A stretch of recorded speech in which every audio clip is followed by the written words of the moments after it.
Y dice, cuando comenzaste a orar, se dio una orden. Dios ordenó que el ángel descendiera y estuviera frente a Daniel para explicarle la visión. Dice, presta mucha atención, iglesia, presta mucha atención para que puedas entender el significado de la visión. Y entonces comienza a hablar allí acerca de la visión que se da. Y hay en el versículo 24 y 25 lo que entendemos como los propósitos de la visión, el para qué de la visión. Se iba a cumplir esta visión indudablemente en la palabra de Dios, en la palabra profética. Pero ¿para qué, Señor? ¿Para qué vas a hacer todo esto? Y hay aquí 6 propósitos que tienen que ver con lo que Dios ha dicho. Dice el versículo 24 de Daniel 9. Un periodo de 70 conjuntos de 7 se ha decretado para tu pueblo y tu ciudad santa para poner fin a su rebelión, para terminar con su pecado, para obtener perdón por su culpa. Anda anotando porque ahí están los propósitos. Primero, fíjate, se ha decretado para tu pueblo y tu ciudad santa para poner fin a su rebelión. 1. Para terminar con su pecado. 2. Para obtener perdón por su culpa. 3. Para traer justicia eterna. 4. Para confirmar la visión profética. 5. Y para ungir el lugar santísimo. Número 6. Ahí tenemos entonces el último propósito. Ahora escucha y entiende. Y entonces comienza el arcángel Gabriel a explicarle qué es lo que sería esto de la visión. Pero vamos a ver rápidamente, en este tiempito que nos queda, el propósito de las 7 semanas, de las 70 semanas, perdón. Hay 6 frases, como dijimos recién, que indican diferentes aspectos del propósito de Dios al dar esta visión y al hacer esta profecía que después Dios iba a cumplir. Para terminar la prevaricación, dicen algunas versiones, o el pecado, la rebelión, para poner fin al pecado, para expiar la iniquidad, para traer la justicia perdurable, sellar la visión y la profecía y ungir al santo de los santos, dice otra versión. Dentro del tiempo de las semanas debían ocurrir ciertos hechos relacionados con la venida y la muerte del Mesías. Y este punto es muy importante, tenemos que tenerlo muy claro, iglesia querida. Las 70 semanas son una profecía mesiánica, o sea, es una profecía que apunta directamente a la persona amada del Señor Jesucristo. Las 70 semanas, si bien está incluido el derrotero del pueblo de Israel, están incluidas también algunas afirmaciones y algunas aclaraciones sobre el tiempo del final. Indudablemente, las 70 semanas fueron dadas por Dios para señalar sin lugar a dudas al Mesías prometido, al que había de venir para cumplir básicamente con estos propósitos. Así que, en este sentido, sí, todas las escuelas de interpretación están de acuerdo a que es una profecía mesiánica. Cuando hablamos de profecía mesiánica, estamos hablando de una profecía que apunta, que señala hechos, acontecimientos que van a tener que ver con la persona del Señor Jesucristo y con la obra que el Señor Jesucristo viene a hacer en la cruz del Calvario a favor de toda la humanidad. Así que esto lo tenemos que tener claro, es una profecía mesiánica. Ahora bien, hay 6 verbos en estos propósitos, en estos 6 propósitos, hay 6 verbos, y podemos dividirlos en 2 grupos. Los primeros 3 se ocupan del problema de Daniel en su plegaria, el tema del pecado y del arrepentimiento. Y los otros 3 tienen que ver con el cumplimiento positivo de los objetivos propósitos, de los justos propósitos de Dios. No debemos olvidarnos, iglesia, nunca debemos olvidarnos que Dios es un Dios de propósitos. Dios no actúa viendo las circunstancias. Dios no tiene un plan B, iglesia. Dios no tiene un plan B. Mire, está bueno que tengamos un plan B y en algunas cosas está bueno que tengamos un plan B. Tenemos 2 salidas acá. Es un plan B.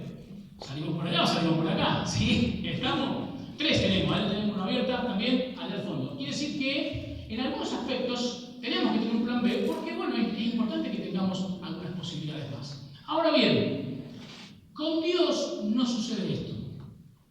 Dios no tiene un plan B. Dios no actúa en base a lo que va pasando. ¿Alguna vez te acostaste con un problema en tu vida, en tu casa, en tu familia, en tu trabajo? Oraste y dijiste, bueno, vemos mañana. A ver qué pasa. Entonces el otro día te levantás y empezás a evaluar las posibilidades. Por ahí el otro día Dios te actuó sobre el problema y te lo solucionó. O te dio el principio de solución. Pero con Dios no pasa esto. Lo que Dios ha declarado se cumple, iglesia. Punto. Fin de la discusión. Porque Dios es el soberano de la historia. Y Dios no está atado a los acontecimientos de la historia. Dios es el que ata a los acontecimientos Dios está por encima de la historia personal de cada uno de nosotros. Dios está por encima de la historia de la humanidad. Y Dios no está atado a ninguna dificultad. Para Dios no hay nada imposible de resolver porque Él ya lo ha determinado absolutamente todo. Entonces, lo que Dios ha declarado se va a cumplir. Y estos propósitos de la visión, indudablemente, se cumplen, nosotros entendemos, en la persona del Señor Jesucristo en varios aspectos. Ahora bien, rápidamente, ¿cómo estamos aquí? Me quedan 10 minutos, vamos. Dice, primero, terminar con la prevaricación o con la rebelión. ¿Qué significa la palabra prevaricación?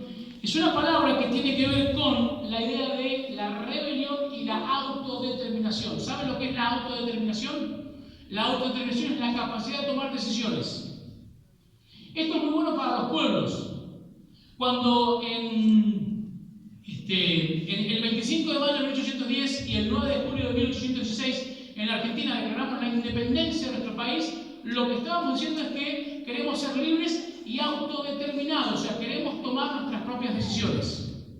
Ahora, esto es muy bueno en algunos aspectos. ¿En cuáles? Y bueno, llega un momento en que los hijos ya tienen que tener autodeterminación. O sea, en otras palabras, es tiempo que los hijos se vayan de la casa. ¿Sí? Así que, jóvenes, no quiero decir nada con esto, ¿sí? Pero llega un momento en la vida, muchachos, que tenemos que hacernos cargo de nuestra vida. Tenemos que ser autodeterminados. No a los 40, te aviso por las dudas. ¿Sí? Si vos todavía a los 40, no voy a decir nada, vamos a quedar acá. Pero se quedaron con las ganas que dijeron, no, porque por ahí herimos alguna susceptibilidad y después lo podemos charlar en forma privada. Pero, hermanos jóvenes, tienen que ser responsables de sus vidas, hacerse cargo de sus vidas. ¿Sí? Tienen que hacerse cargo de sus vidas y comenzar a pensar en la autodeterminación, en poder formar un hogar, una familia y ser un núcleo familiar distinto al de su familia. Fin de la discusión, fin de la charla. Ahora, ¿dónde es mala la autodeterminación? La autodeterminación es mala en nuestra relación con Dios. ¿Dónde empieza este problema? Empieza en el huerto del Edén. La vemos a Eva disfrutando de la creación de Dios. Y en algún momento se presenta el enemigo de nuestras almas, Satanás, y le dice, ¿querés comer del fruto? Entonces Eva le dice, no, porque Dios nos ha dicho que podemos comer, porque si comemos vamos a morir. Y entonces Satanás le plantea la duda, le dice, así que no van a morir, van a ser como Dios. Y miren, la idea fue muy atractiva para Eva. Y es la idea de la autodeterminación. Fíjense qué interesante. Si voy a ser como Dios, entonces voy a poder decidir y definir lo que está bien y lo que está mal. Porque eso significa ser como Dios. Y fíjate que es el mismo pecado y es el mismo tipo de rebelión que hasta el día de hoy se sostiene en la humanidad. Queremos ser como Dios. Queremos tomar nuestras propias decisiones. Mire, hay dos cosas que Dios le plantea al hombre en el huerto del Edén: el placer y el conocimiento. Son dos cosas maravillosas. El placer, porque Dios genera para Adán una Eva. Como dice un meme, maravillosa jugada de parte de Dios. Lo mejor que Dios hizo, después de hacer Adán y empezamos la discusión acá, Dios hizo una pareja perfecta para poder disfrutarse, fructificados. O sea, Dios les dio la libertad del placer. Y Dios le dio a Adán y Eva la libertad de conocimiento. ¿Por qué sabemos esto? Porque, mire, puede parecer que nosotros somos muy avanzados. Hemos llegado a un nivel como sociedad tremendamente inteligente. Usted sabe que en las plazas donde Pablo predicaba el Evangelio, la mayoría de las personas hablaba 3 idiomas. ¿Cuántos idiomas hablamos nosotros? Bien. A veces castellano malo hablamos, ¿sí? A veces hablamos castellano malo. Leía la otra vez un chiste que decía, si creemos que somos más inteligentes que las generaciones anteriores, recordá que hace 50 años cuando te vendían un auto, te explicaban cómo regular las válvulas del motor. Hoy te dicen en el manual de instrucciones, no se tome el agua de la batería porque es perjudicial. Imagínate el nivel en el que estamos. Ahora, Adán tenía y Eva tenían un conocimiento del mundo y de lo que los rodeaba absoluto, prácticamente total, porque eran seres sumamente inteligentes. El placer y el conocimiento con el control y con la sujeción a Dios no son malos, nunca son malos, nunca son pecaminosos. ¿Cuál es el problema? Cuando el placer y el conocimiento se unen a la autodeterminación. Yo quiero tomar mis propias decisiones. Yo quiero decidir lo que es bueno y lo que es malo para mí. Yo quiero decir si es hombre o mujer o alguna cosa intermedia. Entonces, cuando la autodeterminación se hace presente, se transforma en rebelión en contra de Dios. Querida iglesia, no podemos ir en contra de la normativa de la palabra de Dios, porque eso tiene un precio, un alto costo que pagar. Cuando la iglesia, cuando el mundo, cuando la sociedad van en contra de la palabra de Dios, hay juicios de Dios que se desatan sobre las sociedades, y esto estaba sucediendo en aquella época. Entonces, el Señor había venido a terminar con esta expresión, esta cuestión de rebelión contra Dios. No obedecer la palabra de Dios, queridos, es rebelión.